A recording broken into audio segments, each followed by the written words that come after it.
Ism నిష్పాక్షికత మానయిజం సమగ్రమైన వార్తలు, innovative కథనాలు, సీనియర్ జర్నలిస్టుల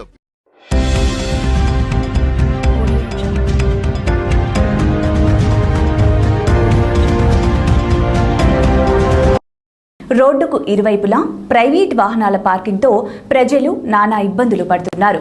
పర్మిషన్ లేకుండా వాహనాలను ఇష్టానుసారంగా పార్కింగ్ చేస్తున్నారు. దానివల్ల రోడ్డుపై వెళ్తున్న ప్రయాణికులకు, మహిళలకు ఇబ్బంది కలుగుతోంది.